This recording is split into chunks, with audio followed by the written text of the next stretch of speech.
गुरनाम सिंह चुनी। भाई 5 मिनट बेनती करूंगा कि 5 मिनट बैठ जाओ, जो खड़े हैं बैठ जाओ, केवल 5। सम्माननीय आज की सभा के अध्यक्ष महोदय,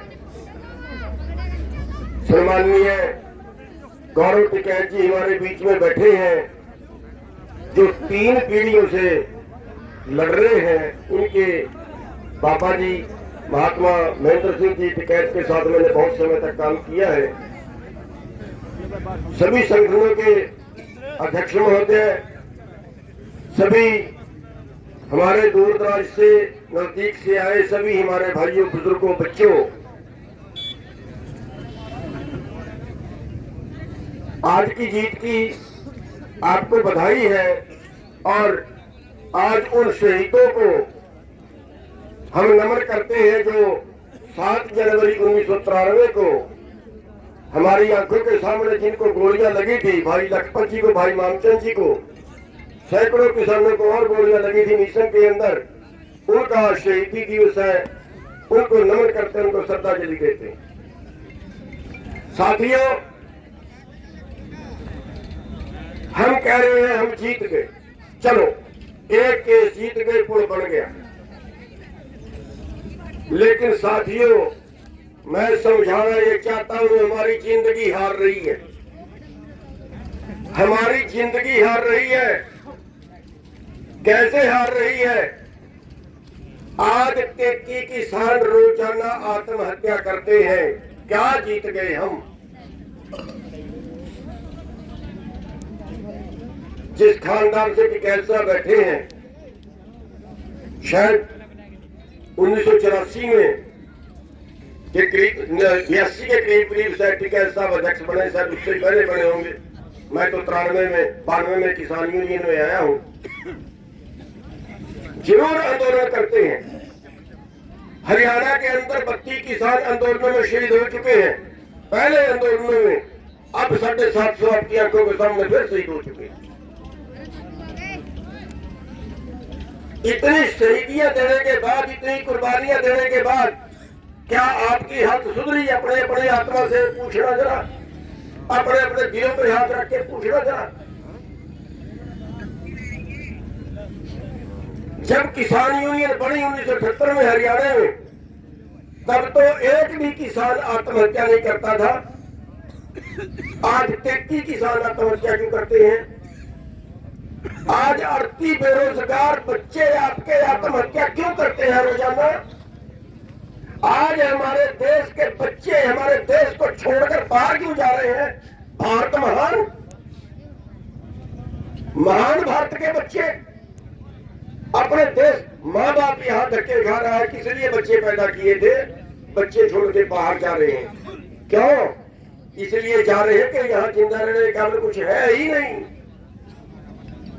किसने की ये हालत और कैसे सुधरेगी ये हालत, इस पे विचार करने की बात है। हमारी ये हालत की हमारे राजनेताओं ने कैसे की? आपका सारा कारोबार छीन लिया। अभी ये रोड बन रहा है ना, इस रोड पे एक भी ढाबा नहीं खुलेगा, इस रोड पे एक भी टायर पंचर, एक भी पेट्रोल पंप नहीं लगेगा। जो ये कंपनी है सारा कुछ इसी का कारोबार होगा। जितने हाईवे निकल रहे हैं सब सील कर दिए गए। जितने पहले रोड है उन पर ढाबे, कितना रोजगार है, सबका रोजगार एक रोड वाला खा गया। सारे बैंक, सारी कंपनियां, रेलवे, हवाई अड्डे, बंदरगाहें, सारी क्या प्राइवेट को बेच दी गई, सेल पे लगा दिया गया देश को। भाई भगत सिंह का गाना सुना रहे थे, और इस देश को बचाने के लिए फांसी खाई थी उन्होंने। अगर उनको पता होता, रो रहे होंगे आज ऊपर बैठे हो, उनकी आत्मा रो रही होगी कि कौन सा देश बना के आज हमें। गोरे अंग्रेज गए और काले अंग्रेज आ गए और कसाई अच्छा खोल दिया यहाँ पे। क्या ये देश किसी एक कंपनी वाले का बेटा कोई सीमा पे आजाद हुआ? किसी एक कंपनी वाले का बेटा क्या कोई आजादी की लड़ाई में मरा? सारे देश में किसी एक कंपनी वाले का बेटा बताइए आजादी की लड़ाई में मरा हो, फिर किसका होना चाहिए देश? आप तो अराजनीतिक रहोगे। रहिए अराजनीतिक। मैं लिख के देता हूं कि जब तक देश का किसान राजनीति में नहीं आएगा ना, देश की हालत सुधरने का सवाल ही पैदा नहीं। अगर देश की हालत सुधर सकती तो सर छोटू राम सुधार देते। अराजनीतिक रह के अदालत में केस लड़ रहे थे, किसान का केस था, कुर्की का केस था। कोर्ट ने कहा कि किसान के खिलाफ जाएगी, किसान की कुर्की करनी पड़ेगी, कानून है। उसने वकालत की और बहस की और बहस की।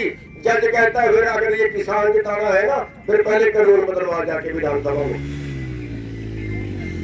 और उसने कोर्ट उतार के खूंटी पे टांग दिया कि विधानसभा में जाऊंगा क्या? और कानून बदलवाए कानून। राजनीति में गए तो बदलवाए। जहां आपके खिलाफ कानून बनते हैं, अभी 45 किलो का कट्टा यूरिया का 40 किलो का कर दिया, रेट वही रहेगा। कोई बोला? कोई नहीं बोला। हम बहादुरियां मारते हैं कि हाँ हम मोदी को झुका के आए, 3 कानून वापस करवा के आए। लखवा लो, वही वापस आएंगे, वही कानून वापस आएंगे। कई आ गए, शुरू हो गए। कैसे बचाओगे? कैसे बचाओगे? क्या तरीका है आपके पास? इतने मर गए, मरवा भी दिए, कोई कमजोरी भी नहीं दिखाई लड़ने में। कितनी कुर्बानियां देंगे लोग? बड़ा संत टिकरी बॉर्डर के पास, स्टेज के पास में जाके गोली मार ली अपने आप को। किसानों की हालत नहीं देखी गई। शाम को मेरे पास बैठे थे,